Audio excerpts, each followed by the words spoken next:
एक बार फिर स्वागत है आपका यूनिक आईएएस अकेडमी बाय गुलफाम अली राजी में। आज पॉलिटी की 20वीं क्लास है, बधाई हो। आज 20वीं क्लास है पॉलिटी की 20वीं क्लास है और आज हमारा जो टॉपिक है वो यूपीएससी और स्टेट पीएससी के बारे में है। क्या है यूनियन पब्लिक सर्विस कमीशन, किसकी भर्ती कराता है, स्टेट पब्लिक सर्विस कमीशन से ये कैसे डिफ़र है, क्या इनका कार्यकाल होता है, क्या इनकी सेवा शर्तें हैं और ये अपनी रिपोर्ट किसे देते हैं, क्या इनकी सिफारिशें बाध्यकारी हैं या सलाहकारी हैं, क्या यही दो संस्थाएं हैं जो भारत में सरकारी नौकरियों में भर्ती करती हैं, इसके अलावा भी कोई और संस्थाएं हैं। इन सब के बारे में जानेंगे, अंत तक बने रहिए हमारे साथ। और अगर अभी तक चैनल सब्सक्राइब नहीं किया है तो इसको प्लीज़ ज़रूर सब्सक्राइब कीजिए। यूनिक आईएएस अकेडमी बाय गुलफाम अली राजी। ओके, तो आर्टिकल 315 जो हमारे संविधान का, वो कहता है कि केंद्र और राज्य दोनों के लिए एक एक लोक सेवा आयोग होगा। मैंने एक एक जानबूझकर लिखा है, कहीं आप कंफ्यूज ना हो जाएं कि अगर दोनों के लिए एक ही होगा।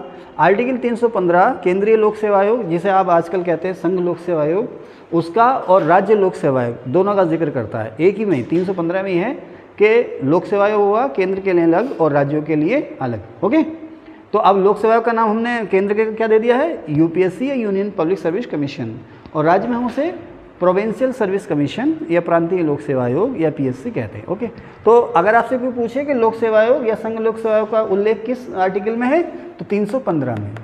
316 कहता है कि केंद्र के लोक सेवा आयोग की नियुक्ति राष्ट्रपति करेंगे। लोक सेवा आयोग में जो भी अध्यक्ष और सदस्य होंगे उनकी नियुक्ति राष्ट्रपति के द्वारा होगी, और राज्यों के जो राज्य लोक सेवा आयोग के जो अध्यक्ष और सदस्य हैं उनकी नियुक्ति राज्यपाल के द्वारा होगी। आपको पता है आज ही नोटिफिकेशन जारी हुआ है, मतलब आज के अखबार में न्यूज़ आई है, कल उत्तराखंड लोक सेवा आयोग के नए अध्यक्ष बन गए। कौन बने हैं बताओ? ठीक है, आज उत्तराखंड लोक सेवा आयोग के नए अध्यक्ष बन गए, उन्होंने कार्यभार ले लिया है। तो आर्टिकल 316 केंद्र के लोक सेवा आयोग की नियुक्ति राष्ट्रपति करेंगे और राज्य के लोक सेवा आयोग की नियुक्ति राष्ट्रपति करेंगे। ठीक है, इसमें कोई लिखित एग्जाम नहीं होता है, राष्ट्रपति अपॉइंट करते हैं। अच्छा, अब यहीं पर एक चीज़ मैंने यहाँ लिखी नहीं है, यहाँ पर मैंने लिखी नहीं है, मैं उसको लिखना भूल गया हूँ, लेकिन आप लोग ध्यान से सुनिए कि क्या केंद्र के और राज्यों के लोक सेवा आयोग के जो अध्यक्ष और सदस्य होते हैं उनकी नियुक्ति का उनके लिए योग्यता का कोई पैमाना है? कोई पैमाना नहीं है। हमारे जो संविधान में है आर्टिकल 316 में इनकी नियुक्ति के लिए कोई विशेष योग्यता नहीं दी गई है। बस ये कहा गया है कि केंद्र और लोक सेवा आयोग के अध्यक्ष और सदस्यों की जब नियुक्ति की जाए तो ये ध्यान रखा जाए कि उसमें कम से कम आधे मेंबर ऐसे हों, कम से कम आधे मेंबर ऐसे हों जिन्हें 10 साल की प्रशासनिक सेवा का अनुभव हो या 10 साल की सरकारी नौकरी का अनुभव हो। और वो प्रशासनिक सेवा चाहे वो एक क्लर्क रहा हो, चाहे वो आईएएस हो, इसके बारे में ऐसा कुछ नहीं कहा गया। सिर्फ क्या कहा गया है, इसकी योग्यता क्या है, योग्यता इसकी निश्चित नहीं है ना, इसकी योग्यता जो है वो निश्चित नहीं है। सिर्फ ये कहा गया है कि इसमें आधे, चाहे वो केंद्र का लोक सेवा आयोग यानी जिसे हम यूपीएससी कहते हैं, या स्टेट लोक सेवा आयोग जिसे हम राज्य लोक सेवा आयोग कहते हैं, उसमें आधे, कम से कम आधे ऐसे हों जो जिनके पास 10 साल का अनुभव हो, किसका, प्रशासनिक सेवा का, जिनके पास 10 साल का अनुभव हो प्रशासनिक सेवा। ठीक है, ध्यान रखना, कोई योग्यता नहीं है इसके लिए निश्चित, बस ये है कि आधे ऐसे हों केंद्र में या राज्य में जहाँ पर हो जिनके पास 10 साल की सरकारी नौकरी का अनुभव हो। ठीक है, अब अगर इनके कार्यकाल की बात करें तो संघ लोक सेवा आयोग के अध्यक्ष और सदस्य दोनों का कार्यकाल 6 साल का होता है और दोनों के रिटायरमेंट की जो उम्र होती है 65 ईयर्स होती है। तो 6 साल या 65 साल में से जो भी पहले पूरा हो जाएगा वो रिटायर माना जाएगा।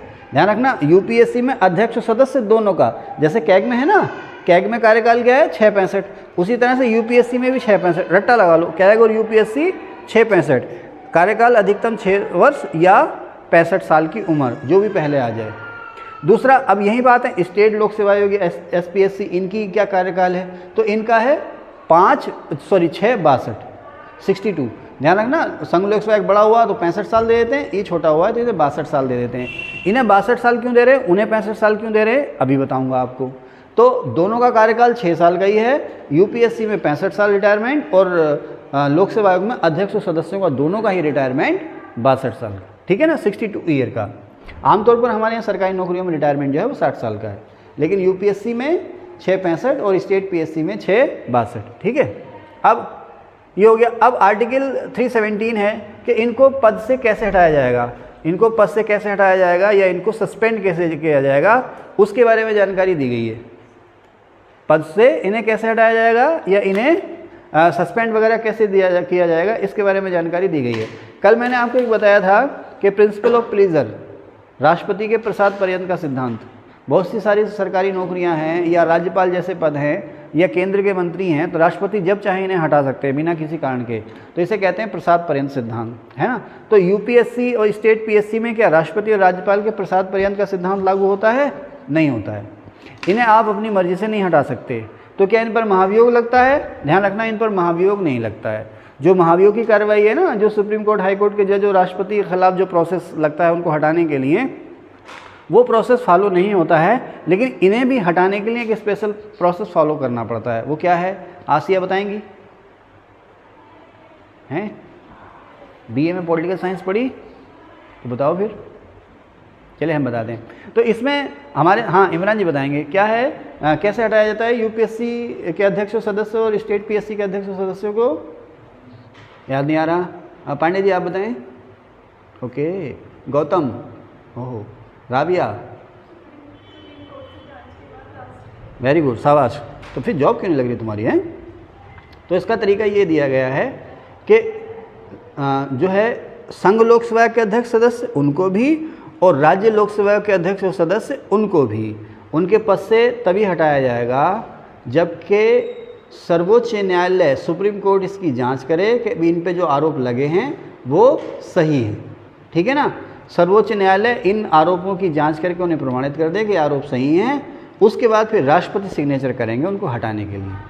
ठीक है ना। अगर सर्वोच्च न्यायालय ने कह दिया कि हाँ भाई आरोप सही है, इन्हें हटा दिया जाए, तो हटाना ही है। लेकिन हटेंगे ये प्रेसिडेंट के सिग्नेचर से। ठीक है ना।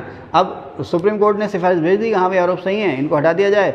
अब वो कब हटाएं वो उनकी मर्जी। ठीक है साहब, बस इतना लिखा हुआ है कि इनको इनके पद से हटाया जाएगा। दोनों को ध्यान रखना, लोक सेवा आयोग और संघ लोक सेवा आयोग दोनों के अध्यक्ष और सदस्यों को, न केवल अध्यक्ष बल्कि सदस्यों को भी। किससे जांच के बाद? सुप्रीम कोर्ट से जांच के बाद। कौन हटाएंगे? राष्ट्रपति। ठीक है, क्लियर है ना। ये सवाल अक्सर आता है। केवल यही है, केवल एक यही है, सुप्रीम कोर्ट से जांच के बाद राष्ट्रपति हटाएंगे। और कोई ऐसी संस्था नहीं है जहां पर ऐसे कोई प्रोविज़न हो। बाकी में या तो महाभियोग है या फिर सीधे जाओ भाई कल से मत आना। ठीक है, ओके, आगे चले। अब मैंने लिखा संयुक्त संसद, इन शॉर्ट लिखा है समय बचाने के लिए। संयुक्त संसद का मतलब क्या है कि संघ लोक सेवा आयोग, ध्यान रखना, संघ लोक सेवा, संसद को ये पावर है कि वो कानून बनाए कह दे कि संघ लोक सेवा आयोग जो है वो केंद्र की नौकरियों के साथ साथ फला राज्य की नौकरियों की भर्ती भी करेगा। यानी कि संघ लोक सेवा आयोग ही किसी राज्य के लोक सेवा आयोग की तरह भी काम कर सकता है अगर संसद कानून बना करके ये कह दे तो। ठीक है ना। तो इसको मैंने कहा संयुक्त संसद अगर कानून बना के कह दे कि संघ लोक सेवा आयोग ही किसी एक या दो या ज़्यादा राज्यों के लिए लोक सेवा का काम करेगा, तो यूपीएससी को भी पावर मिल जाएगी कि वो स्टेट की जो सेवाएं हैं उनकी भी भर्ती वो करेगा। एक चीज़, ठीक है ना। दूसरी चीज़ क्या है कि संसद को ये पावर है, संसद को ये पावर है, ध्यान रखना मैंने यहाँ लिखा नहीं है, आप लोग याद रखना और सुन भी लेना, इसको लिख भी लेना इन शॉर्ट। संसद को ये पावर है कि वो चाहे तो कानून बना करके ये कह सकती है कि दो या दो से ज़्यादा राज्यों के लिए एक ही लोक सेवा आयोग होगा। हमारे उत्तराखंड स्टेट में क्या है? लोक सेवा आयोग। यूपी में क्या है? लोक सेवा आयोग। पंजाब हरियाणा में क्या है? लोक सेवा आयोग। अगर संसद ने कानून बना दिया कि भाई हिमाचल और उत्तराखंड के लिए दोनों के लिए एक ही लोक सेवा आयोग होगा, तो होगा, उसे कोई रोक नहीं सकता। ठीक है ना। तो संसद को ये पावर है कि वो चाहे तो किन्हीं दो राज्यों के लिए या दो से ज़्यादा राज्यों के लिए एक ही लोक सेवा आयोग का गठन कर सकती है। और ये वनडे एग्जाम में खैर इतना नहीं आएगा, लेकिन फिर मैं बताता चलूँ, क्योंकि अगर आप यूपीएससी की तैयारी कर रहे हैं तो उसमें भी इम्पॉर्टेंट है कि अगर राज्य विधानसभा और राज्यपाल राष्ट्रपति से आग्रह करें कि साहब हमारी कुछ या सभी भर्तियों के लिए आप यूपीएससी से भर्ती करवा दीजिए, तो यूपीएससी वो भर्तियां कर सकता है। ठीक है। तो आर्टिकल 317, 316, 315 ये रट लेना, आप लोगों के काम आएगा, है ना। अच्छा, अब जो यूपीएससी के अध्यक्ष और सदस्य होते हैं, इनकी कितनी संख्या होगी और इनकी सेवा शर्तें समझते हो? सैलरी कितनी होगी, वर्किंग डेज क्या होंगे, ये सेवा शर्तें कहते हैं ना। पेंशन वगैरह कितनी होगी, इनकी संख्या, यूपीएससी अध्यक्ष और सदस्यों की कुल संख्या कितनी होगी, राष्ट्रपति तय करेंगे। इनकी सेवा शर्तें क्या होंगी, राष्ट्रपति तय करेंगे। उसी तरह से जो राज्य लोक सेवा आयोग है, उसके अध्यक्ष और सदस्यों कि सैलरी कितनी होगी और अन्य सैलरी नहीं, उसकी जो स्टेट लोक सेवा आयोग है उसमें कुल सदस्य कितने होंगे और उनकी अन्य सेवा शर्तें क्या होंगी, ये राज्यपाल तय करेंगे। अच्छा, एक चीज़ मैं बताना भूल गया, बहुत इंपॉर्टेंट है। मैंने कहा कि यूपीएससी और स्टेट पीसीएस के अध्यक्ष सदस्यों को तभी हटाया जाएगा जब सुप्रीम कोर्ट जाँच कर ले तो राष्ट्रपति आदेश करेंगे उनको हटाने का। अब यहाँ पर एक चीज़ है, जब ऐसी जाँच चले तो यूपीएससी अध्यक्ष या सदस्य के खिलाफ इस तरह की कोई जांच चले तो फिर राष्ट्रपति उसको सस्पेंड कर देंगे, निलंबित कर देंगे। जब तक कि जांच चलेगी उसे सस्पेंड कर देंगे। क्यों? ताकि वो जांच को प्रभावित ना कर सके। राष्ट्रपति को अधिकार है कि यूपीएससी के अध्यक्ष सदस्य को जिस दौरान जांच चल रही है वो निलंबित कर सकता है। ध्यान से सुनना और इनको लिखना भी है ना, बहुत इंपॉर्टेंट चीज़ें हैं। बुक्स, ये सारी चीज़ें आपको किसी एक बुक में एक जगह नहीं मिलेंगी। 8-10 बुक्स, किताबें और पता नहीं क्या क्या पढ़ने के बाद और क्या क्या स्ट्रगल करने के बाद, कहाँ की धूल फांकने के बाद ये सारी चीज़ें दिमाग में इकट्ठी होती हैं ना। तभी तो कहता हूँ अरे वो बताना भूल गया। जब मैं आपको पढ़ाता रहता हूँ ना तो फ्लो में ध्यान आता है कि वो तो रह गया, समझ रहे ना। तो किसी एक किताब में नहीं मिलेंगी, हल्के मत लेना, आप भी इनको लिखते रहना, ठीक है। कहाँ था मैं, भूल गया। हाँ, तो राष्ट्रपति उस दौरान उसको सस्पेंड कर सकते हैं या कर देंगे। अब अगर लोक सेवा आयोग के अध्यक्ष और सदस्य के खिलाफ जांच चल रही है तो ऐसे में उसे सस्पेंड करेंगे राज्यपाल हटाएंगे नहीं। अगर उनके खिलाफ जांच चल रही है तो राज्यपाल जांच के दौरान उसको सस्पेंड कर देंगे। राज्यपाल का ये रोल है, ठीक है। और जांच सही साबित हो गई तो उसे हटाने का आदेश जारी करेंगे राष्ट्रपति। ओके, ठीक है भाई, आगे चलें। अब आर्टिकल 319 कह रहा है कार्यकाल के बाद नौकरी। में थक गया, थोड़ी देर बैठ के पढ़ाऊंगा आप लोगों को, हैं, उसको रहने दो, उसको वैसे मैं इसको उठा देता हूँ ऊपर, ठीक है।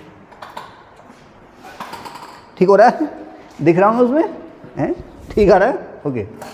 तो आर्टिकल ये थोड़ा सा इंपॉर्टेंट है। आप लोग ना इसकी समरी बताऊंगा, फिर लास्ट में एक लाइन बता दूंगा आप लोगों को। आर्टिकल 319 जो है वो लोक सेवा आयोग और संघ लोक सेवा आयोग के अध्यक्ष और सदस्यों के रिटायरमेंट के बाद फिर से सरकारी नौकरी या सरकारी सेवाओं में पुनर्नियुक्ति पर रोक लगा रहा है।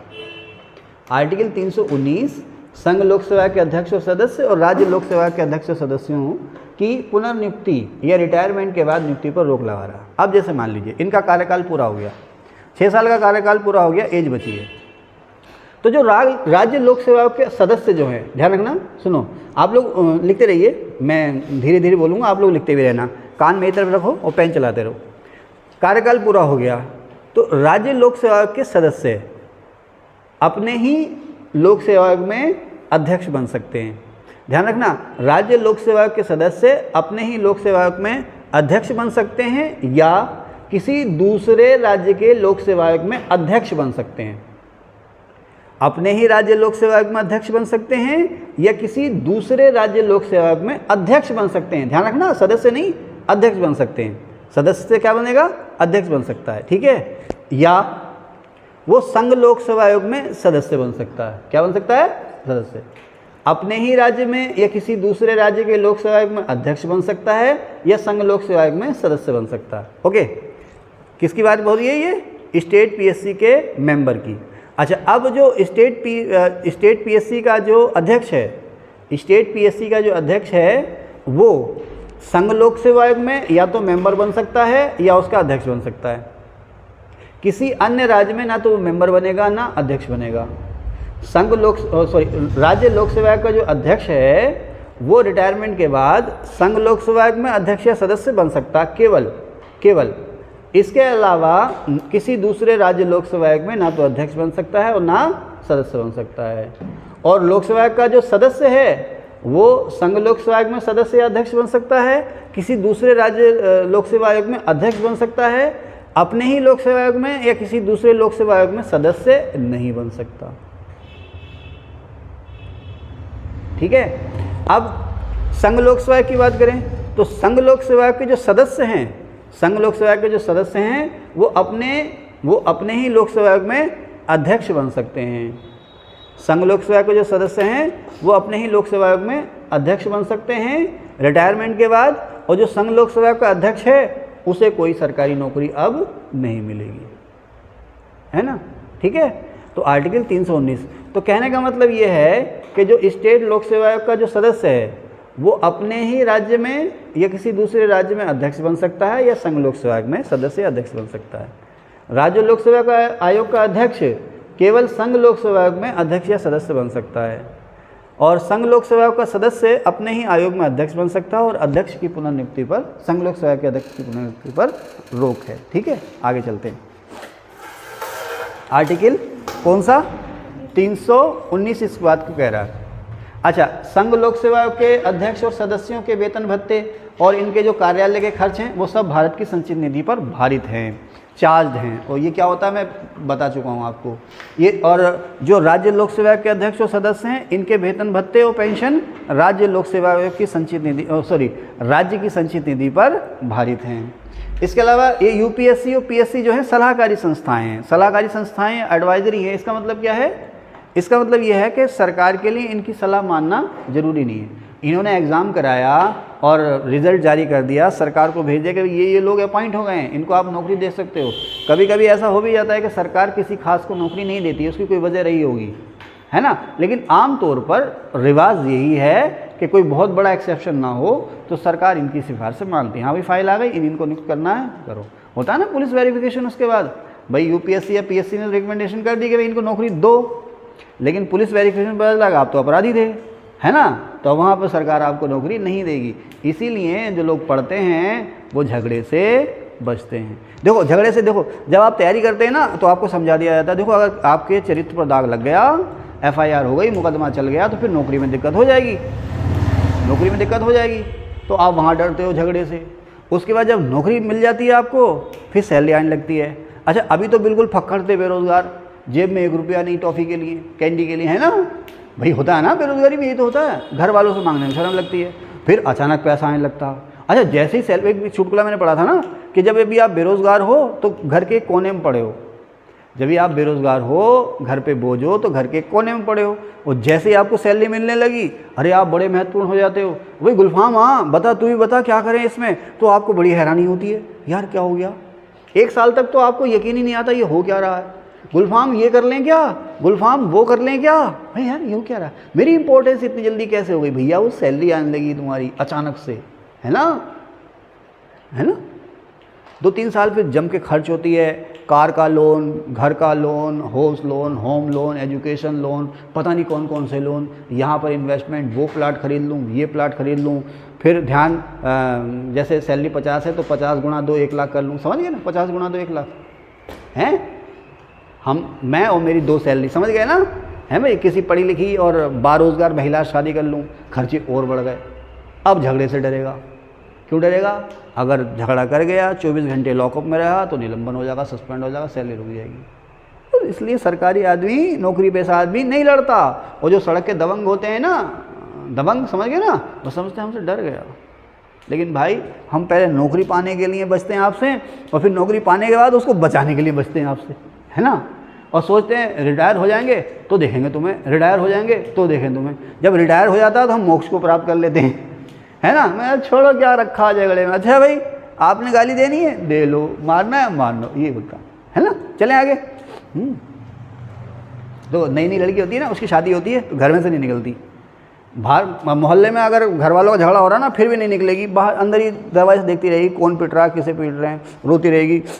सासू माँ को फ़ोन लगाएगी, मम्मी को फ़ोन लगाएगी, मम्मी ये लड़ पड़े, आ जाओ आ जाओ।